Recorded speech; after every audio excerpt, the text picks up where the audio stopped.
So good evening, everyone. Happy to be presenting to you this evening about the renovation of North Penn High School. I'm going to make a recommendation for a motion.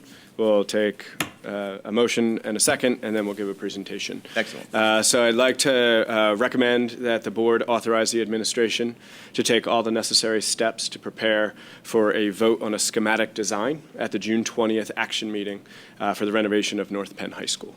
All right. Can I have a motion? So moved. So moved. That was Ms. McMurtry. McMurtry. All right. And for the record, motion by Mr. Costa, seconded by Ms. McMurtry. Ms. McMurtry and Dr. G are both virtual right now. Yes, thank you. Yeah. Okay, we have a motion on the floor.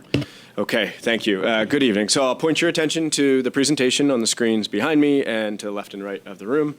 As everyone is aware, we've been embarking upon a renovation of North Penn High School since well before 2018, quite honestly, but legitimate conversations and engaged with an architect in 2018 regarding the NAP project, Crawford Stadium, North Penn High School, ESC, transportation, comprehensive facility studies, and plans. Next slide, please, Mr. Scracchi. So we are moving forward. The last time we have given a comprehensive presentation on this project was prior to January 16th. And we now know that we are going to have 10th through 12th at North Penn High School. And a basic renovation of North Penn High School would be $237 million. That is for systems only, new systems, new floors, new painting, new windows, refurbishing of the 1971 facility. So we have to stay within the Act 1 index for the debt service for this project moving forward. We have projections for the Act 1 index over the next couple years, and then we have long-term planning for the Act 1 index over the data based upon the last 16 years. And I believe the average over the last 16 years is calculated about 2.7%. Is that correct, Mr. Scracchi? Okay. I think it's up to 2.8 now. 2.8, yes. Okay. So over the last 16 years since the onset of Act 1. We've had substantive conversations in this forum and through the F&O committee under Ms. McMurtry's leadership about the transportation depot as well. And there was in the news in our community, a well-documented pursuit of a property on Church Road. That did not pan out. I'll speak a little more to that in the future here in this presentation. But nonetheless, despite the fact that we are moving forward with a 10 to 12 renovation, the priorities that we outlined prior to January 16th still exist. There's still a desire to increase campus circulation. There's still a necessity to make our campus accessible for all students, to make it ADA compliant. It's still necessary to bring our 1971 learning spaces up to the 21st century. And beyond. So those priorities still exist, and since January, we've been working for months with our architects and our engineers and construction management firm and administration and the high school administration in what can we accomplish within the Act 1 index. So there were questions about, is there something in between these two plans in January? And the answer to that is yes, there is. But we've been spending the last few months trying to prioritize and see what can fit within that Act 1 index. Next slide, please, Mr. Scracchi.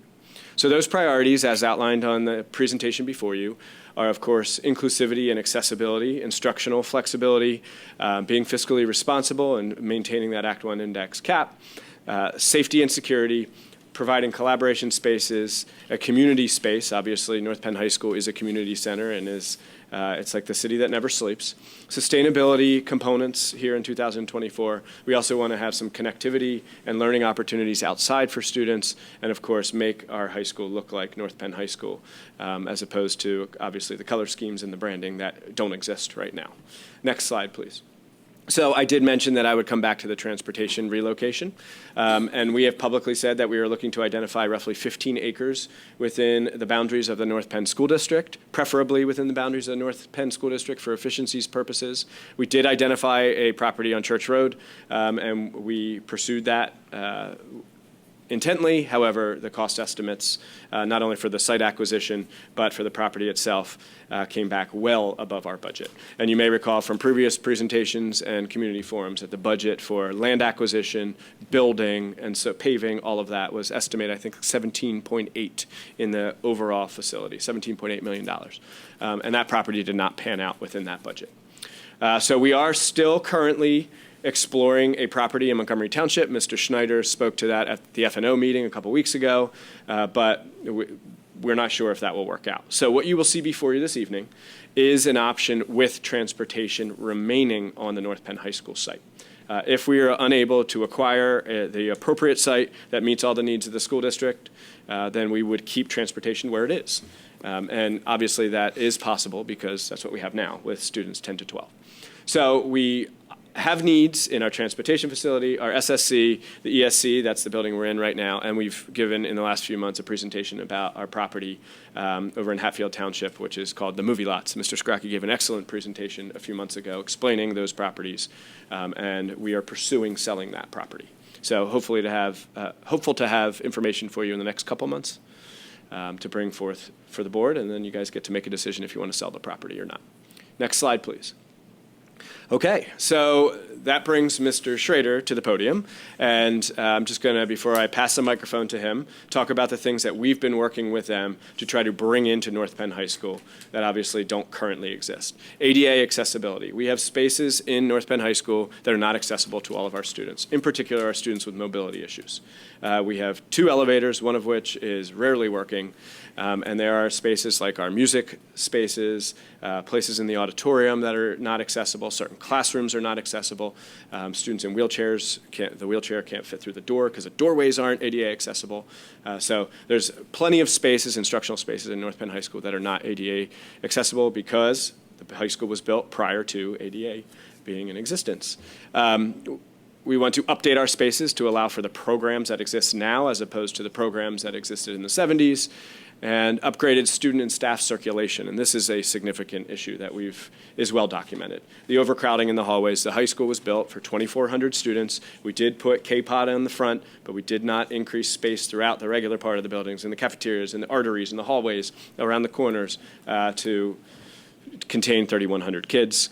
We obviously want to increase daylight. It is a very institutional feel right now in North Penn High School. Upgrade our HVAC. I think I said in one of our public community forums that the engineers, the HVAC folks said that this is the most inefficient system they have ever seen in a public school, and right-size our space for our performing arts. So we can't currently host our entire band in our band room, our chorus in our chorus room. We don't have an orchestra room.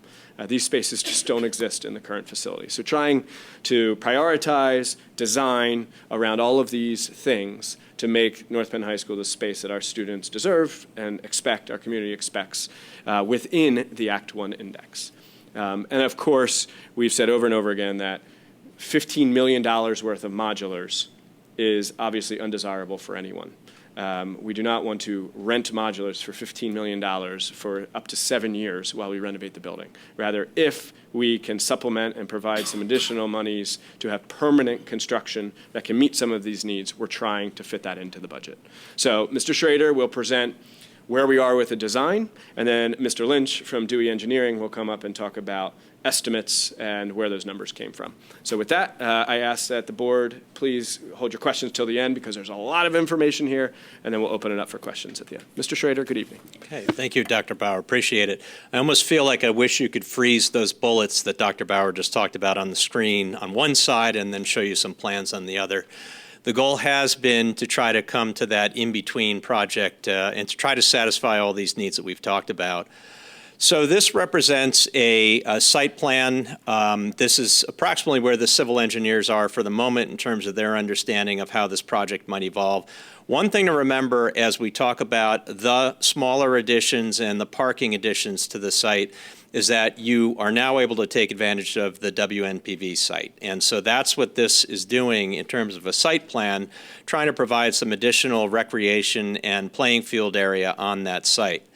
So I'll start at the center, and maybe to orient you a little bit, the site plan and the floor plans will be 90 degrees off, so just hang in there with that. But you see South Valley Forge Road on the right side. You see the North Montco Technical Career Center on the left-hand side. The top of the site has Snyder Road and, of course, the Oxford Lane development as well. And so the idea here is that if you start on the right, that continues to be a parent circulation area. And we have some ability to lengthen that just by modifying the circulation routes within the site. We would do very little to that other than kind of reworking that pavement area. Where the mouse is currently circulating is your current bus circulation area. You're all familiar with that. That would continue to do that and serve that purpose. You also have the ability to have some additional bus parking on the right side where we've got some new parking areas. And so we'll be able to disperse some of the bus parking into slightly different areas to try to give you a little bit more circulation on the site. We're going to hone in on the building in a few moments here. So working from the parking area in the front of the building on the right-hand side one more time, programs that have evolved have not just been music programs, but also some of your athletic programs, your outdoor marching band programs, and so on. You're probably all familiar with the fact that to stage truly competitive tennis, the old 6-court system has turned into an 8-court to allow those competitions to happen. And so this is showing the addition of 2 courts where the current marching band practice area is. And we think we've got just enough room to turn that marching band practice area on its side and just kind of reuse some of the grass area there in a slightly different fashion. So it looks like we have room to do that if we add the tennis courts to supplement those programs. So back to the left-hand side, you see a new parking area at the bottom left, just north of the stadium area. So that's meant to do a couple of things. That will support your bus driver parking at certain times. When the bus drivers are gone and we have an event going on at night, this is a new parking area that allows for much closer parking to the stadium than you currently have. And so that'll be a really good thing for the district. It still preserves we'll call it football practice area, but it's practice area in the green just south of that parking area, so we still have that ability. And the parking areas just to the right where the mouse is right now will be all of your ADA and other special parking areas right adjacent to the stadium as well. And will also allow for some rear access to the building, kind of adjacent to that bright green that you're seeing there. And I'll get into that a little bit further as we go. So just north of this parking area that I just talked about that supports both the stadium and the bus driver parking is what we're thinking here is that this would be a new and possibly pre-engineered transportation facility in orange. And what you're seeing there is bus parking. And at this point, the quantity of buses that we've been able to put in there are the district buses. So this, at this point in time at least, does not account for some additional or contractor bus parking in that area, but it does provide for the entire bus fleet and about a 20,000 square foot building plus fueling station for the buses at that site. So if something happens and another site does arise, this portion would turn into something else on the site. But for the moment, what the civil engineering team was trying to prove here was that that facility does fit indeed in that area. The area where the bus parking is shown below the orange is your current bus area, and actually right in the middle of that you can almost see there's a light gray area. That's your current transportation facility, and you folks probably all know that besides the condition of the facility, it's also a 2-story non-accessible second story for the transportation team. So this would be just a new single-story facility that would support that, and then once that's built, you're able to take the old facility down and build the bus parking in that area. And then finally, at the northern end of the drawing, not necessarily the northern part of the site, we're showing currently 2 playing fields. And at this time, the intent there is that they're just grass fields. They could be practice fields. They can be certainly competition fields. They're sized appropriately for that, so that works. I'm going to talk a little bit about the building additions that fit on this site when I get to the buildings, but you see some of the notes there on the left-hand side, including the fact that there is an entry addition from this back side of the building that will connect A-pod and H-pod and will allow you to have full circulation all the way through the building rather than inside and outside and back and forth. So that'll be a great addition to that circulation portion that Dr. Bauer talked about. There are 3 slides coming up, and Mr. Scrocky, if we go to this one. So this is just a close-up of what could happen for that transportation facility site. You can see the bus parking there superimposed on the existing transportation facility and the new transportation facility proposed just north of that. The right-hand side here is showing some gray and light blue connecting to orange. So that is essentially what you're going to see in the floor plans that connects the A-pod and H-pod areas together. And you do see it's kind of a orange tannish, depending on what your eyes see, a new back entry to the building that will allow for all of the folks who may park back here a true access, a secure access point to the back side of the building, similar to the front access point, with stairs, with an elevator at that side of the building. So you would, at that point, have stairs and elevators circulating through the first and the second floor on both sides of the building. The next one just shows you kind of a close-up. You can see that by dimensions, that size athletic field provides for any of the sports that you have within the district, so that will accommodate all of your needs there. And going to the next plan, this is just a close-up of how the tennis courts might be expanded from 6 to 8, and then rotating that marching band practice area to give you more space there. So I think people had a pretty good understanding of how these massing diagrams worked last time. And so we thought we'd share these again, and we'll do this instead of getting into the full renderings at this point. I think we would just want the approval to move ahead with the basic idea that you're seeing here. And at that point, we would get back into those rendering concepts that you saw before. It makes most sense to look at the lower right-hand corner here because the parent drop-off at the front is the K-pod portion of the building, and then you can see the round J-pod there, so that gives you a good sense of where you are in the diagram.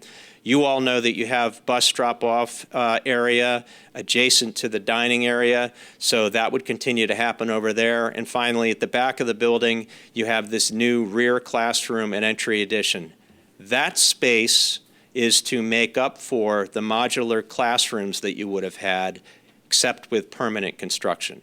So the idea here was that you took that modular money, turned it into new construction, and actually composed it in that portion of the building, first to finish off the circulation so the building has full circulation in a loop, and second, so that it provides the quantity of classrooms you might need to start to do some phasing through the building, finish that portion, move students in from a pod, renovate the pod, continue on as you move around the building.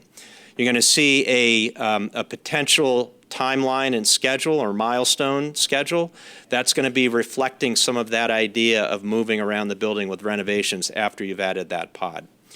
Two other additions, yep, the cursor is on one. That is that performing arts addition that you've seen since probably a year and a half ago. It does contain a band area, an orchestral room, and a choral room. And there's one other little orange area in front of J-pod. You'll see that in the plans. The intent there is to widen that circulation route between the auditorium and the gymnasium so that you have a much wider space in there to allow for that large volume of students moving back and forth in that portion of the building. So those are intended to be the additions. The building receives various types of renovation. Jamie's going to talk to you a little bit about those various types of renovation. But for the vast majority of the project, the intent here is to do what we had talked about at the beginning, renovation of the floors, ceilings, walls, windows, and all systems, HVAC, electrical, plumbing, fire protection, and so on. And it would be that way with the exception of some alterations, we'll call them, in the building. Next slide. Okay, so I've rotated you here about 90 degrees. You can see K-pod at the bottom, and K-pod has that gray area at the center, which is the entry point that you're all used to today. So that remains essentially as it is, and the intent for K-pod would be a basic renovation. That's the most recent, along with the pool, of the additions to the building. So those two are in the more recent, better shape than some of the other areas of the 1971 building. The area in front of J-pod that you see here, J-pod would not be an arts area anymore. We would finally consolidate all of the athletic portions of the building to that green area of the plan. And you can kind of see how this is working now. Instead of having a mixture of art and athletics, and then performing arts and other things, you're seeing all green on the left, which is all of your athletics, and all purple on the right, which is all performing arts. So that starts to make a lot of sense in the plan. The idea for J-Pod would be to take out the classroom walls and turn that area into more or less wellness and fitness and training areas for the building. So that would take the fitness area out of the second floor mezzanine that is not accessible and move that function down to that J-Pod area, and we would likely turn that current fitness area, which is, again, a mezzanine, into an HVAC loft for the facility, so you don't have the accessibility issue anymore. Mr. Schrader, if I may interrupt, and I unmuted before you said that last part, but just so everyone's aware, if you've never been in our weight room or fitness center, there is 0 elevator access to that space. I believe that space originally was used for like archery and a shooting range way back in the 70s. It's a long space up above the gymnasium. If you've been in the gym and you look up, that's usually where NPTV has their cameras up there. A student with mobility issues or challenges cannot access that space.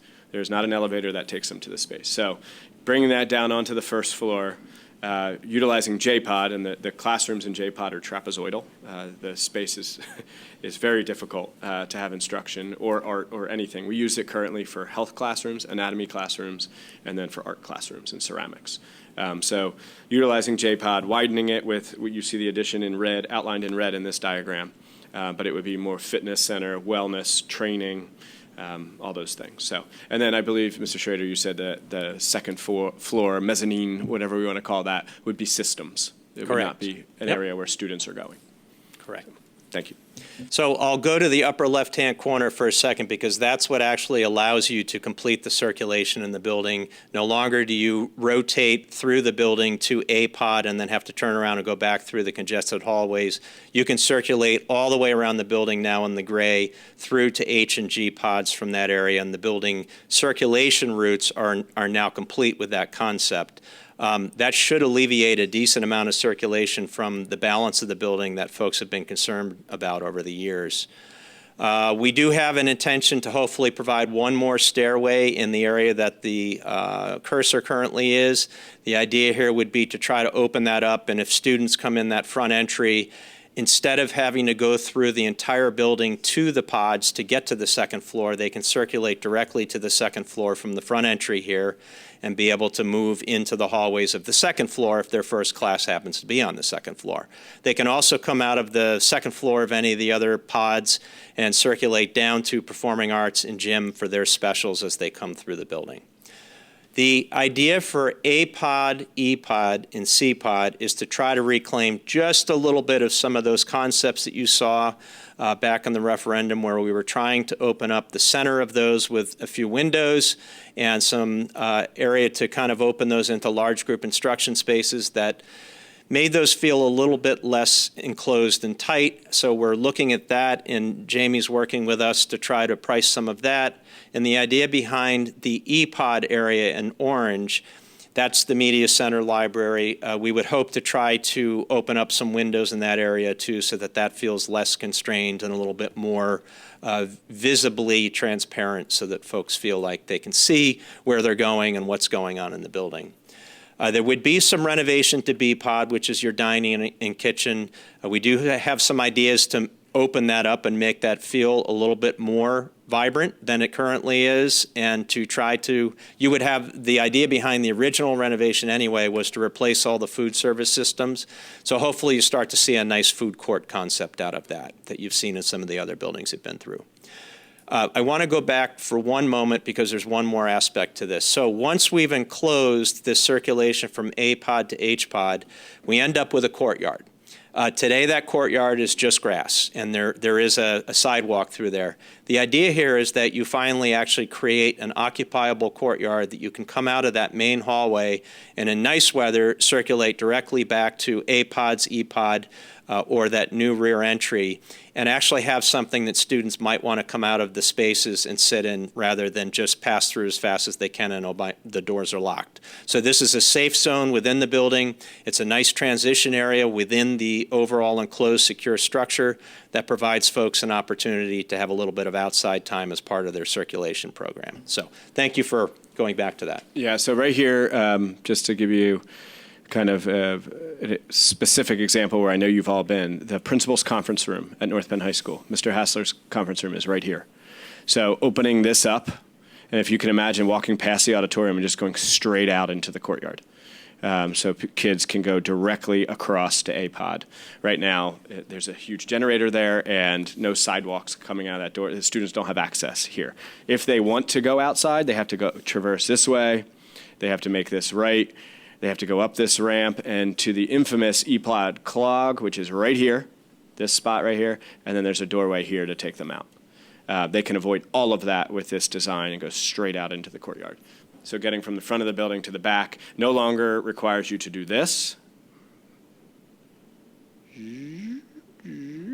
There's A33, which is heavily utilized. Now you can just go straight back, which is exciting.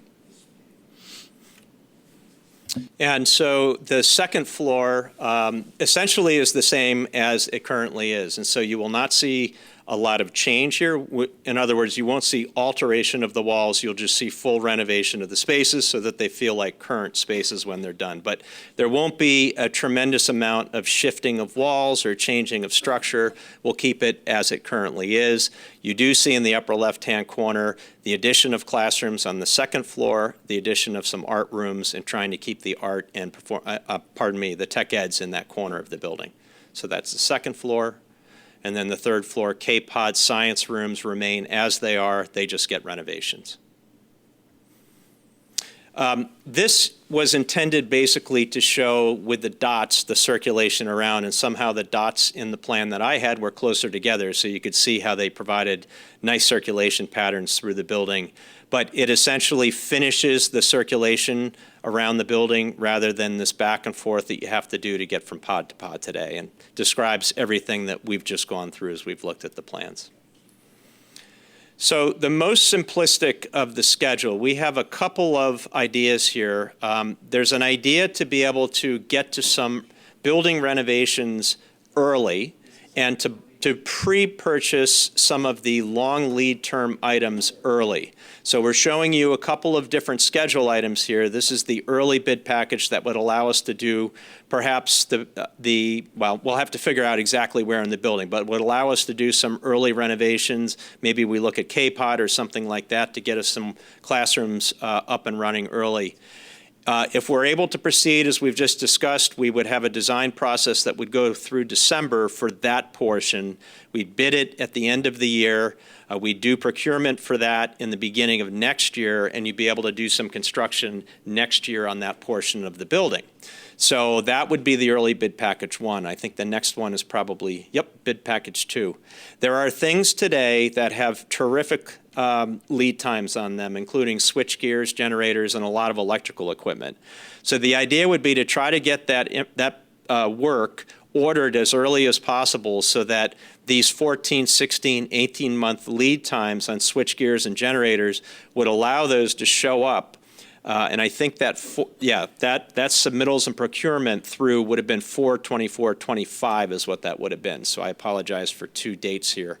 And then you'd be able to get those generators and switch gears when you need them during the construction process. So we have 2 early bid packages that we're looking at. And finally, the rest of the project would be ready for bidding sometime in the spring, early summer of 2025, bidding next summer, and the construction could begin as early as August. But you would see construction happening in those early bid packages before that. This would be the main part of the project. And with the phasing we've got in place right now, which is it's subject to change as we develop the project, but this could be as much as a 5.5-year construction project as you phase yourself around the building. Okay? Do you want to go right to Jamie's presentation, or do you want to do? Yep. Okay. Because I thought maybe we'd take questions. That's, if you'd rather talk about design questions and then Why don't we estimate break it up? that Okay. way? That's fine. No problem. All right. I know I had a couple for you. In fact, I'll start us off. So when we're talking about the phasing and that proposed addition that creates the circulation, it's smaller, it looks, than what the ninth grade center would have been. So how would that affect the phasing? Like the phasing originally sounded like it would be in thirds, maybe, like we do this and then shift. Would it break the phasing up into smaller sections? We think we're back to single pods of renovation. So Okay. you're going to see more movement as you go through, as you start to phase this. And again, this will tease itself out as we go, though. Okay. Yep. Second question is the J-Pod plan, the Wellness Training Center, is that, like, from a square footage standpoint, larger than the current space? It is. Okay. How much larger? Like, how much? Well, it's about almost 2 times as large as Twice what as you large. have to allow for all the programs you don't So have. when you say fitness and training, like, Yes. I have been up there. I'm not. Is there more we're adding to it? So that is it still just going to be like Yeah, so it would, nautical equipment or nautical equipment? right, so when we say training, I legitimately mean like athletic training. So right now, our trainers are down the H-Pod hallway as you walk past the gyms towards where our engineering classrooms are. We have our trainers provided to us by Grandview Health Network. We have a pseudo training space that is more like a closet. So our athletic training space and sports medicine for taping the athletes and all that would be there, as well as lifting weights, correct? And Yep. So same type of equipment, same type of space. We visited schools where they allow the community access to such facilities. You could have a membership. I don't know, like, eventually we would like to get there, just like we have with the stadium. Now the community can use the stadium. But in time. It is a large space, which It is what is. I'm wondering. It is a Yeah. very large dedicated space for training. So, one other thought I had, and I know that I'm probably crazy to say this, but the courtyards, right? I work in schools, and they're a fairly underutilized space in pretty much every building I've ever worked in. They look great and they sound fabulous, but it rains in Pennsylvania. It's cold in Pennsylvania. Kids don't even like going outside, some of them. So I'm just curious. It's a rather large space, so I think I probably know the answer to this. But have you ever considered just putting like a glass roof over it so that, it would be accessible all year long? There had been discussion about that, and somebody poo-pooed the idea from a cost perspective. Okay. I'm just, Many people did. It's not focused on that gentleman. why? I'm just curious. Oh, it's a significant It cost. is a significant cost? Yeah. It is a significant cost. Yeah. Okay. All right. That's Well, a that would massive be the area. prohibitive, sure. Yeah. Okay. All right, thank you. No, good, come on. I'm sorry, I have a question. I'm staying with J-Pod. That is one of the spaces right now that is currently not ADA accessible. So is it truly by just removing the classroom walls that we will address ADA compliance? It is, believe it Okay. or not. And that additional circulation space in front of it allows us to make sure that we get the grades correct for it, too. Okay. And then there are a couple of ideas from the initial kind of plans that I'm still really holding on to, that I just want to put out. I know that you've already done due diligence, but the cafeteria area, there had been discussions of moving it to the other side of the building. Is there feasibility in swapping B with A and moving food service over to A and moving the classroom space over to where B is? So that then on weekends, that food service, that space becomes much more that community corridor between athletics. I'm thinking about the International Spring Festival, for example, things like that. It does become more of that community space that we had also kind of wanted to explore. I think the team would agree with you. The issue really comes down to costs, and to do that, it means that we're doing very significant alteration to those spaces. Okay, understood. And I just want to say that I appreciate the dots because the flow and getting from different points was, I think, a concern, and that's incredibly helpful to be able to imagine bus drop off to first period.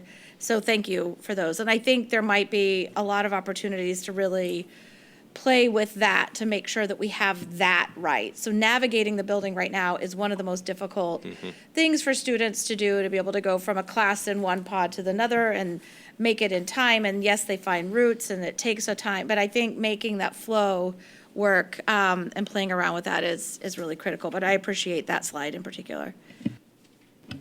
Thank you.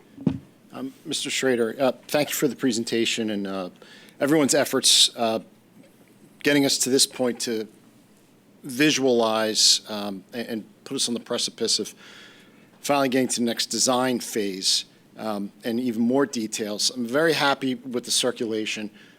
Obviously, from the safe schools and facilities perspective, I'm pleased that this happens to be the case. It's something that I raised with the community when I wrote about it in January, and when it comes down to the SEPTED principles and even to the courtyard, even a courtyard that isn't often used, we have, this multiplies the redundancy for egress and any other necessary circulation control in an emergency. And just providing that type of option, obviously there'd have to be the promotion and how do we get people to use that space more often. But even if it's just there and people know it's there, if you need to get out and have various options, that's very good. My only question, there's plenty of questions for safe schools and facilities and operations. I'll save it for then. But I'm very curious, is it still an option to be discussing lockdown sections or zones across the school as one of those options? No doubt. Okay. Yeah, this actually provides you a lot of opportunity for that. Yeah, And that's what I certainly, see. there's also the FLEE option, which you have plenty of egress points from the building as well. Yeah. And it's, the timing is really good. There's it's Wall Street Journal or Washington Post has an infographic that says the changing trends in architecture. I don't know if you saw that already today with your trades. And it walks through many of these same elements that we're starting to see. And I actually thought the wings were really interesting and some of the concrete construction in the hallways. So it seems like we're headed in the direction that most people expect for the community to have a standard for safe schools. Yeah, and I think along with that, besides being able to lock down the different pods, this does again finally give you the opportunity to lock down the academic areas from the public areas too. So I think that'll be a great asset for you. Yeah, thank you very much. Ms. McMurtry has a question for you. She's remote. Yep. Hey, thanks, Mr. Fusco. Hi, Mr. Schrader. Back to one of your earlier slides about long lead times associated with switchgear generators, I understand. But based upon that phasing and that design, how does that coincide in making sure that the design and the sizing of all that equipment will coincide with, let's say, the phasing or the design documents and contract documents for the rest of the building, so we make sure we get it right the first time? Yeah, I think you hit the challenge of the issue there, and we have to make sure that the engineers do have this reasonably sized by that point in time. So their bid package, if I remember correctly, I don't have the slide in my hand here, had to be out in February, and the final project has to be done in May. So I think that the engineers can reasonably have the major equipment sized, at least electrically, by that time. We'll know all of the HVAC systems and the powering those are requiring for that primary system, so we should be able to size that. So it's going to come down to the engineering team really moving ahead, but you hit the nail on the head. Okay, thanks. I have a few questions, Mr. Chair, if that's okay. Going back to the new parking lots near the stadium and between what would be the bus depot still, I zoomed in as far as I could and tried to find the number of spaces, and I think I found about 180. Yeah, I had that number earlier. So there's 181 regular parking spaces and 34 van spaces. So you've got something like 200 and, well, your math is better than mine, 215 spaces in that area. Sizable. Yes. Great. So it's a reasonable parking area. Good to hear. I noticed on the second floor plan between the pods, especially surrounding E-pod, some of the hallway spaces that we had identified previously as being bottlenecks still seem to be pretty thin. I was wondering if there's any space options there, especially on the second floor. There may be. We've been working back and forth with the budget sheet that you see Right. on the screen right now to try to keep it where it is.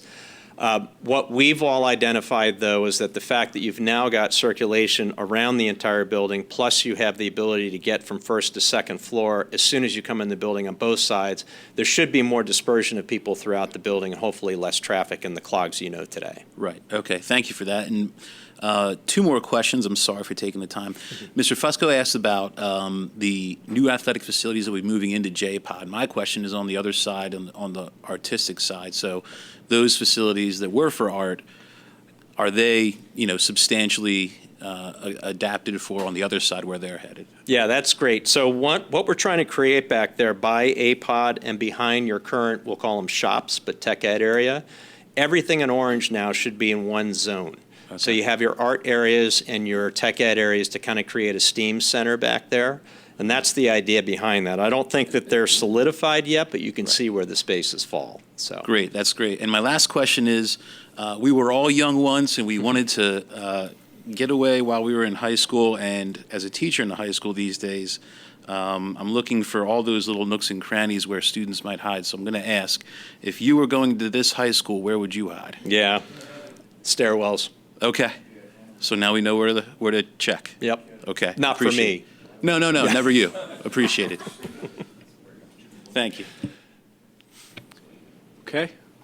Thank you. One more. Yep. But it may be for you, actually. But it's back to the point that was just made. It's back to the point that was just made with regards to bottlenecks. So have we thought about doing some sort of student movement tracking to understand a correlation between the classes they take and the way they do the pattern of their classes and their movement, to see whether we have either optimal course planning versus what we're doing right now. So I say that because, again, I do have a daughter that I have to drop off 10 minutes earlier because her first class is way at the back. And she has to get there. And I always thought, why isn't your first class at the front? And then you work, obviously everyone's first class can't be at the front, but that's the way my mind works, right?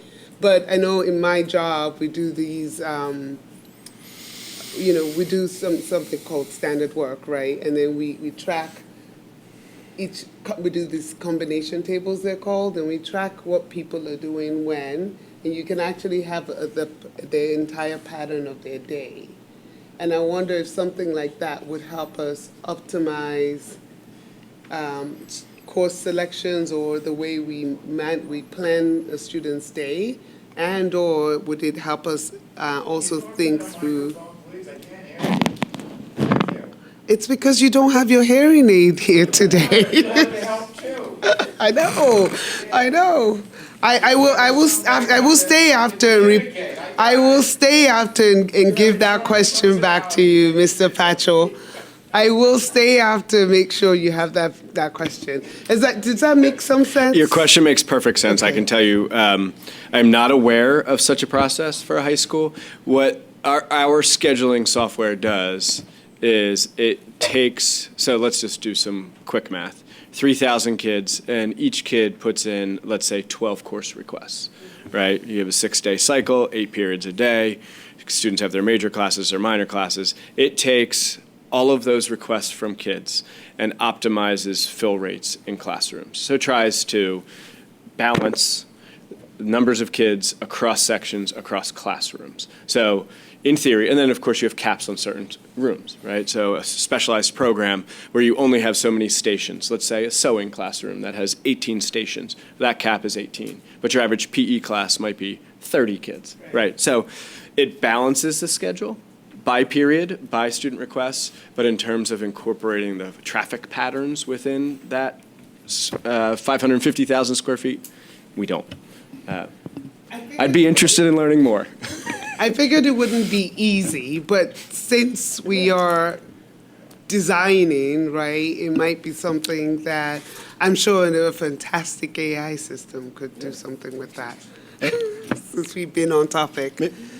I promise I will come back. So, Mr. Schrader, what I'd like to know is if in the design going forward, and I know that that's going to be really detailed when we start looking at systems and technology, but I am aware, as I'm sure maybe you could illuminate for us, if there may be the option of exploring the prop tech type of the LiDAR, right, and predictive analytics. It's used more in commercial spaces, right? But there are opportunities maybe to make sure that that's baked in ahead of time so we are able to look at population flow during different events, right? You see what bathrooms are being used more, classrooms, and what's great about this technology is you're not tracking people. It's much like what Halo is based on, where you're able to get a lot of analytics without using actual video of people. And I don't know if that's something that might be able to be an add-on to some other technology. Yeah, we have to look into that. I have seen it done with 100 students as a case study, just to see how that circulation pattern works. And the way it was done was you picked 3 grades worth of students. You picked a quantity of a variety of students who had different programs and followed those around the building to try to understand. So I've seen it done. I've actually seen a presentation on it. And I'm not saying it's something worth spending taxpayer dollars on, but it's, while we're speaking in the exploratory, for some of this design phase, it's something maybe to keep in mind. I'm happy to share some of the use cases and case studies in the field outside of education that may be worth looking into. Have we done anything for the VOTEC students who are in the high school at this point in time? Are their spaces changing in any way? This may be a question for you, Dr. Bauer. Yeah, so it would definitely, Mr. Resch, be 7 years away. We are, in this design, adding roughly 20 classrooms. Right. And so in my conversations with the other superintendents at North Monco, we have said if we needed to bring some programs back into the building, we could at that point. But we are going to utilize those spaces throughout the renovation, obviously. So, And I was speaking more about, we have a certain section of our student population who takes classes at the high school at this point in time, not over North Monco. Gotcha. Isn't that Gotcha. correct? That's correct. And are these spaces enhancing their learning experience in any way? Gotcha. Yes. Yes. So when he's talking about the STEAM Center, that's exactly what he's talking about, the engineering and technology spaces that we could obviously enhance compared to what we have right now. So, yes, not only the North Monco students potentially utilizing spaces in our high school, but enhancing the current experience of the NPHS student. Yeah, good question. Okay. I guess we are Step passing two? the mic Okay. to Mr. Lynch. I do want to, as Mr. Lynch makes his way to the podium, emphasize these are estimates at this point, and we have said many times in these presentations and meetings that the cost is what someone eventually bids on the project, right? So Mr. Lynch is estimating based upon what he has now. We're hoping that you will authorize us to get us to a schematic design over the next couple weeks for approval June 20th. Mr. Lynch. Good evening. Good to be here. I always hope to be the second lowest bidder. Right? That's my charge. There's a lot of cost information that I wanted to share with you, really as an introduction as to how we do costing. So much information that we created take-home books for you on the board because I have one right here. I'm all set. Because it takes a lot of time to digest all of the information that's contained in a cost estimate, but I wanted to show you the working document that we've been using with the team in order to arrive at a cost figure. So wanted to print it also on big paper because it's hard to read what's on the screen here this evening. I'm sure Dr. Bauer is going to use the Zoom a little bit on this first page, and then we'll go ahead from there. But our charge was to take the plan documents that the design team, the district team put together, and get ourselves in a position where we understand what the cost was, and then ask a lot of questions and arrive at a lot of answers. And so that's what you'll see in this document. On the left side is a summary of where we are with the cost that's based on the information contained therein. And then throughout the document, you'll see a lot of questions along with the answer that we've arrived at together as a team. And so these might be questions that you have, or they might spur thoughts that you have that you want to bring back to the next meeting as to what we're doing. And so we wanted to share this information in all its glorious detail with you. As we move through the project, you'll know that this is happening in the background, and yet I'll try to shorten the story so that we understand where we are at any given time. And maybe, Dr. Bauer, if you can zoom at all on the who's driving? Steve, are you driving? Thank you. If you could zoom on the left-hand side, let's just start with an overall summary. And so with everything that we put together with David, with the engineers, with the district team, we put a summary together on the top of this page that includes let's just stay up above the yellow for now, Steve. The on-site improvements, the hazardous materials abatement that will be required inside the building, the site improvements. We have some demo that needs to be done of the transportation facility and other components on site. We've got some allowance for athletic building restrooms that would be inside of the pre-engineered building that's being considered for transportation at this point. We've got that cost actually for that transportation building, and we've heard how that is flexing over time here. We're remembering that on the radio site that we have one existing radio station tower that would have to be reinstalled, so that's a decision point. And then we identified the cost of the new building additions and the cost of the renovations and also the soft costs. And just again to remind where we are with soft costs, that's the fees, the permit fees, the furniture cost, everything associated with building a project that isn't quite construction related. And we came to a total cost there of $245 million. And there's one big thing that we have to include, and that is some form of project contingency and some form of allowance for the complex phasing associated with doing a multi-year project in an operating school. There's another $26 million in change there, amounting to about 12% of the project. And we arrived initially at a number that was over $272 million. And we want to work right away on driving that number downward. And so we've gone through all of the areas of the buildings, which I'll show you in just a minute. If we go down below the yellow, Mr. Scrocky, there are a number of savings items that the team has agreed upon. You see them in red. They're listed with their cost and some description there. And as we stand, when pencils went down actually this morning on a couple of these changes, that price has been driven down to $259,867 and change. There are a couple of items below the line that we're still working on here. And one of note has to do with replacing the synthetic field that's out there and also adding the tennis courts and relocating the band practice field as David identified. And that would be included in the design, but bid as an alternate so that we can see the costs on bid day and you can make a determination. And that's, of course, a cost control tool that we would use in many areas of the building in order to provide cost measures so that you would see the cost on bid day and you can make decisions on which pieces of work to include or not to include. So at this point in time, as we stand here today, $259,867, $602, a number that's stuck in my head now forever. I think I sent it to someone as I was driving here tonight. But I wanted to give you some of the background on where that number comes from. And immediately to the right on this screen, Mr. Scrocky, what we did was run through the building and identify the areas. Let's go down to the bottom to the cost. Those are the questions that I mentioned. Just up a little bit and a little bit more. There we go.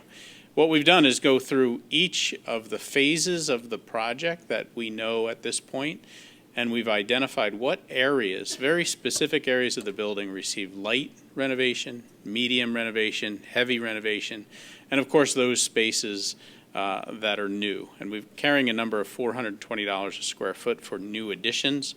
You may recall that in prior estimates we've seen $400. These are much smaller additions and they're scattered as you saw on the plan. So we just want to make sure that we have a hedge on that cost. That's why you see $420. Actually, in one of the pods, I've actually decreased that in the past couple of days. And so you see the breakdown of the total cost and the cost for each prime contractor, the general contractor, the mechanical, the electric, and the plumbing. And then what we've done on top of these numbers is done detailed takeoffs on masonry, glazing, exterior work that's being done and proposed for the building, and you'll see those costs in a minute, and that's what gives us the entire total cost. If we move to the next slide, and we probably have to zoom back out, what we've done here is start to dive into the phasing schedule, and I won't go into great detail on the phasing schedule. David outlined the overall plan, but for phased renovation, we're obviously trying to do one thing in particular, and that's take advantage of the summer months. David also identified what we have to do to be ready for construction, and there is some pre-purchasing necessary. The idea of possibly pre-purchasing a pre-engineered building for the transportation facility allows us to start that process sooner so that it can go in sooner.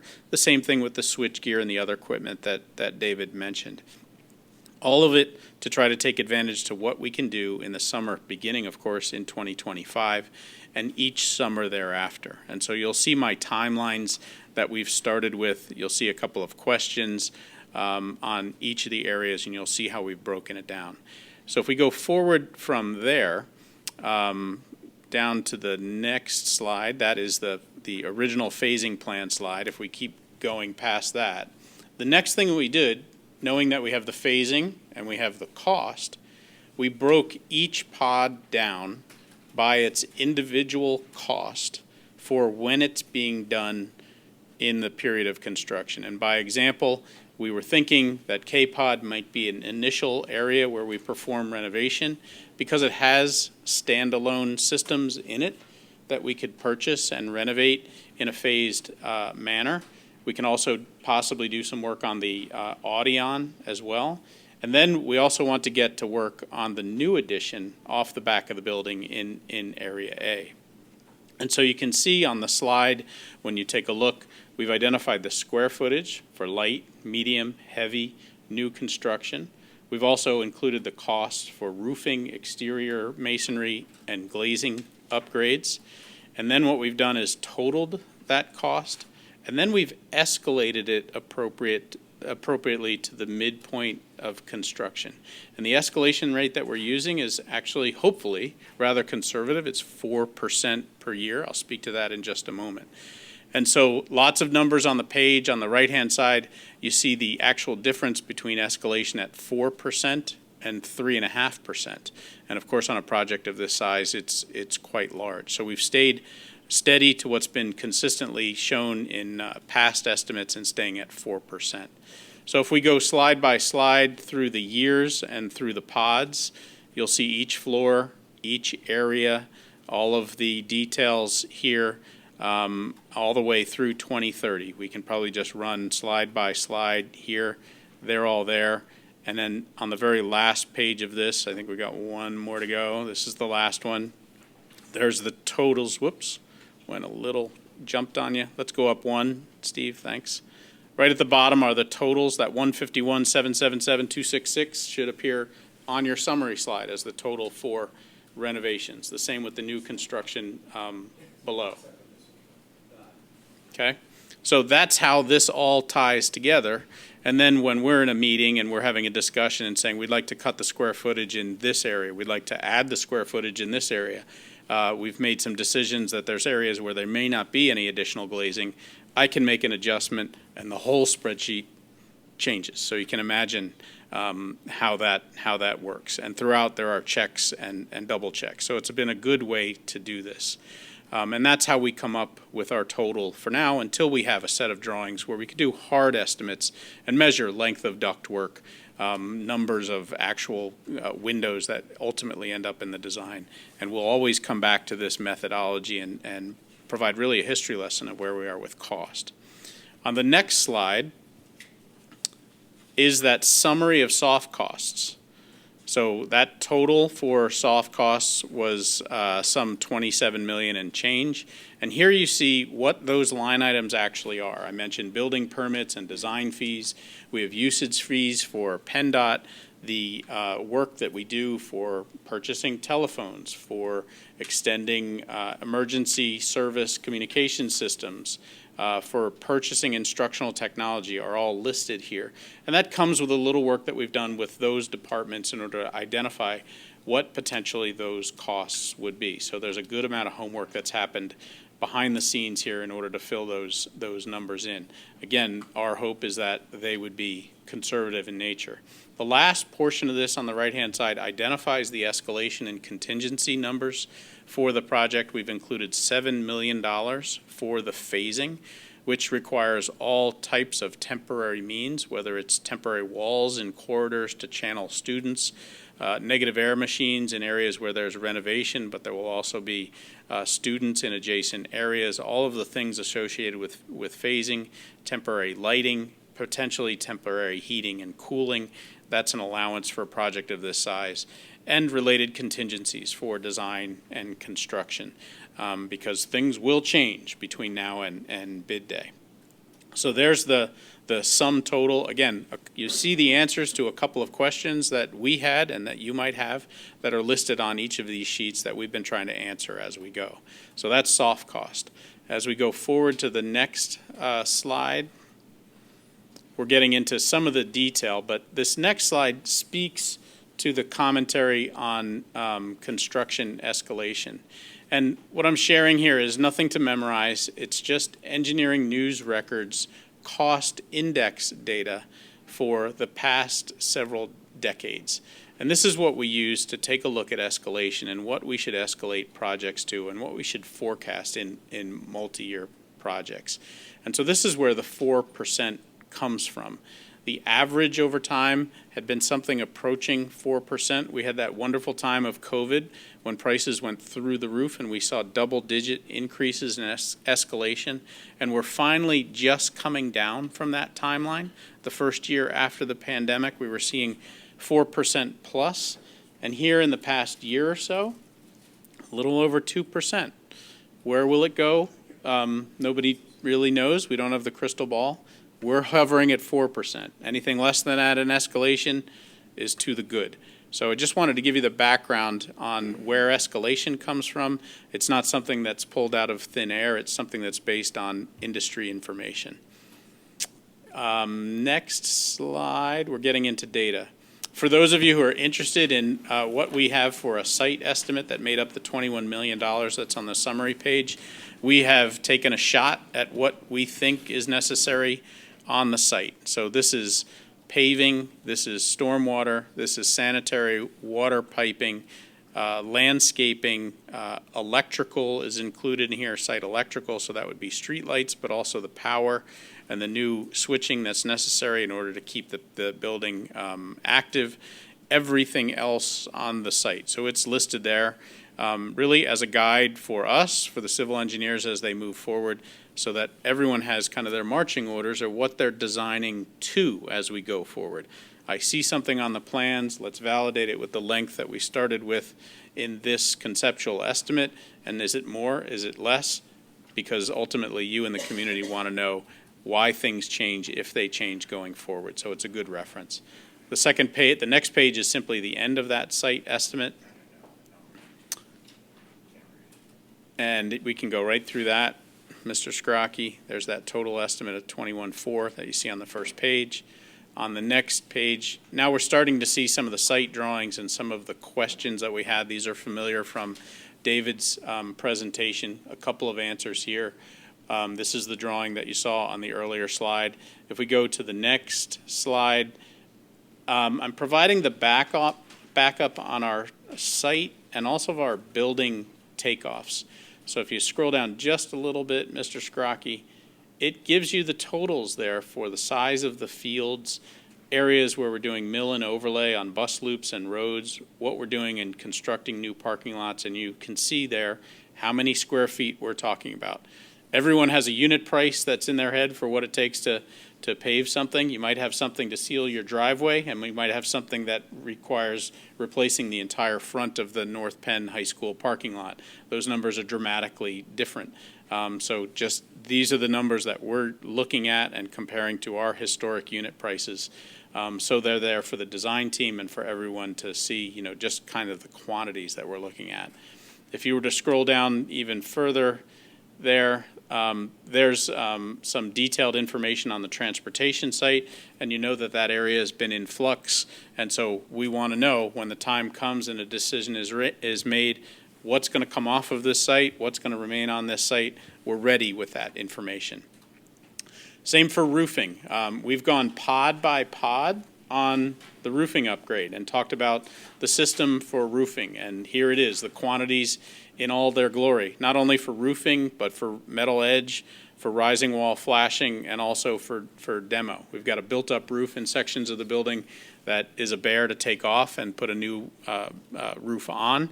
Fortunately, the district is doing some of the roofing on the building as part of its capital plan, and so we have fantastic cost information from those projects in which to put into this model, and this just gives us the opportunity to look at it, figure out the best way to re-roof the entire building. Obviously, we want to keep the building dry for many, many years and choose the right system. So there we're all set. Similarly, on the next slide, which is masonry and glazing, this is glazing. We've got elevations that identify what we're doing with the windows. There was a great desire to enlarge windows on the outside of the building, pour natural light into classrooms, across corridors, and into spaces like the library and the large group instruction.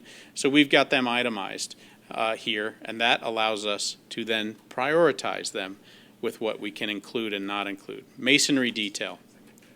The work that we'll be doing on masonry is both to improve and restore and beautify.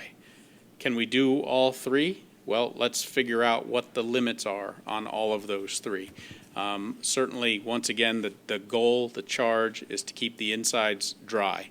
So that's the first one, and we go from there. So everything is prepared and itemized to go from there. The other slides are really just takeoffs. This is a very interesting slide, and the question was asked very astutely by the board members about those connector spaces and widening them. And I would draw your attention to the small additions that are between pods here. We identified the square footage of those areas, and lo and behold, as you might imagine, when I make a very small area and I make it an addition, the cost per square foot is in the stratosphere. And so we identified what those costs were, and they're listed on the first page of this book as your summary items, and for the most part, adding new spaces at those connectors became very, very pricey.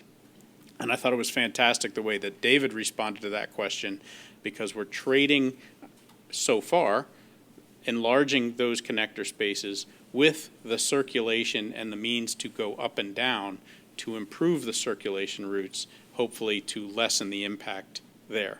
So it's almost belt and suspenders if we were to do the connectors and also the up and down and loop around.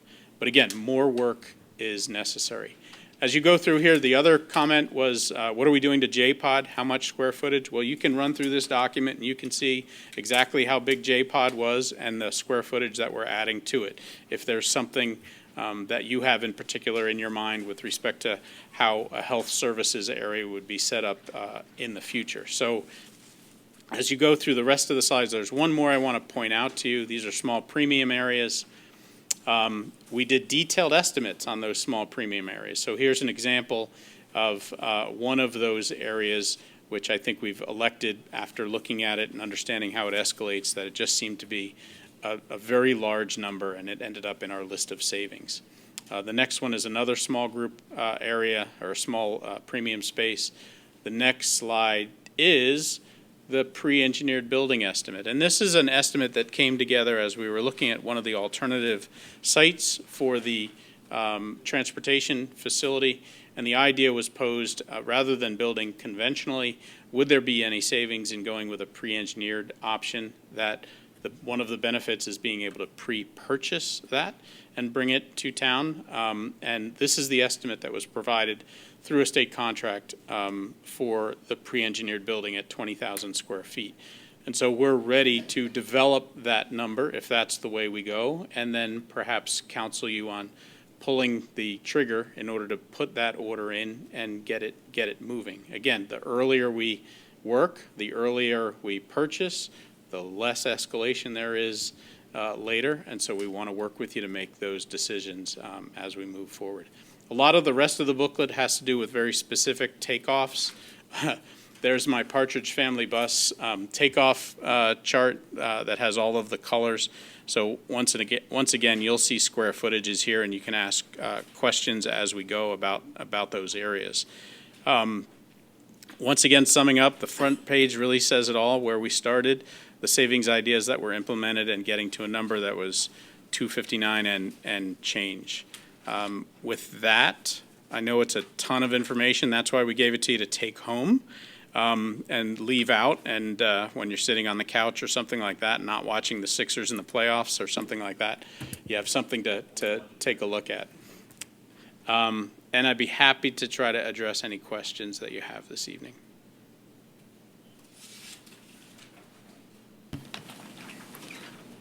Ms. McMurtry, you got any? I, Tina, I'm sorry, I didn't see you there. I So know, I there's a wanted lot to of, say this because I'm thrilled, which I am. I guess I would want to ask a general question to both Mr. Schrader and Jamie regarding their experience in education projects that have durations such as this length, in terms of, from a board level, what has been problematic, like change orders, warranties. And I know I did talk with Jamie about phasing and continuity with materials. So what are the things we should, as a board, be looking at, in your opinion, based upon previous projects? Thanks. Wide open question. There's a couple of components, if I may, with respect to phased renovation. And first is the health and safety and welfare of everyone who's in the building every single day. That is absolutely number one, and it might be tied with making sure this is education first and a construction site second, which is very difficult in phased renovation. We would love to be able to isolate areas under construction, under renovation, keep the kids out of those areas, separate workers from kids at all times. So that's really paramount at all times. Also keeping the community informed. With a phased renovation, it goes on for a long time. The most resilient population in a phased renovation is often the kids. They're fantastic. In my experience, they've just been marvelous, whether it's elementary, middle school, or high school. It's all the rest of us who worry, right? And so the community worries, the parents worry, the staff worries. And so we'd like to address that up front with lots of frequently asked questions sessions that we would work with the administration on to explain to people what it would be like as we go through the process. Folks on projects that I'm on know that right, wrong, or indifferent in the community that's immediately around the school, those members are given my cell phone number so that when neighbors see something, they say something, and they say it directly to me because I have control over what's happening in the field, and then I can keep the district informed of what's happening. There's a noise. There's someone working early. You can imagine there's a backup alarm at 6:48 as opposed to 7 a.m. when the township allows us to start. All of those types of things. And to be responsive to issues that come up and concerns is probably one of the greatest things that we can do. Safety goes back to renovations where there's negative air machines and there's components in order to make sure that when the kids come to school, and what are they doing? They have their cell phones, they're taking pictures, they see everything that's happening, that we can justify and have a great plan on how to keep education first and keep everybody safe in the building. I hope that answers your question, at least as an initial response. There's much more to it. Yeah. Two more questions, Mr. Fusco, and I think this is actually to Dr. Bauer. I guess, is it fair to assume that if it became necessary, we could do virtual during certain phases? Is that an option that you would consider? Do I believe it is legal and legitimate? Yes. Obviously not preferred. I do think there could be, I don't want to speculate, but could be times where maybe school has to start a little bit later rather than, last week in August, first week in September, and try to buy 8-10 extra days, that kind of a thing. But certainly school code and the most recent laws with hours and flexibility in terms of the mode of instruction would allow us to do that if we were desperate. Okay. Yep. And one more crazy question. So when this is man-loaded, is it just a Monday through Friday, like 8 or 10-hour shift, or during the summer will we see folks, on the high school property working 6 days or 12-hour shifts, or? Yes, all of the above. First, in compliance Okay. with the township requirements for when we're permitted to work, and we have to cross that bridge to some degree. The job would be specified for the necessary overtime by each prime in order to accomplish the work. And there's an art to specifying that and making sure that all of the contractors play well in the sandbox together. But during the summer, there could be multiple shifts. We could be at night. There's no doubt in my mind that there's going to be spots where we need to do that as a need for the renovation to actually happen. So we have to consider all hours and all work times that would be compliant with what the township allows us to do. And we would cross that bridge with the township and the community, I am sure, in advance. Yeah, lighting at night, I think we need to talk to our neighbors and ask them. But thank you very much. Mrs. Stoll, did you have a question? Sorry, there's a lot of information in here, so maybe I'm just not seeing it. But I was, we wanted to make sure that we had some energy-efficient utilities and everything put into this building. Is there anywhere in here? So the charge has been clear that whether it's sustainable components, energy efficiency, that wants to be included in the documents. We have to cross that bridge. The short answer is yes, it will be included. Where to dose it, if you will, needs to be vetted and confirmed. Okay, so it's not in here right now. Right, there is not. We have not gone to that level of detail to say, is there a green roof? Is there, I think we're going away from something like geothermal because of the yard requirements for it. But that is on our to-do list as far as figuring out and reporting back to the board where the sustainable features would be situated in the building. Thank you. Thank you, Mr. Vesco. Great, thank you very much for the detailed presentation. Thank you very much. And for at least most of this book that's printed in a font I can read without my glasses. Not all of it, though. Yep. All right. We're going to move on to the superintendent's report. at So this we time. we have a motion on the floor and a We do have a presentation. motion on the floor. It's been Just, whatever. and just a reminder, since it's been an hour and a half or whatever it's been, the motion was to authorize us to prepare for a schematic design in alignment with the presentation you saw this evening for action on the June 20th meeting.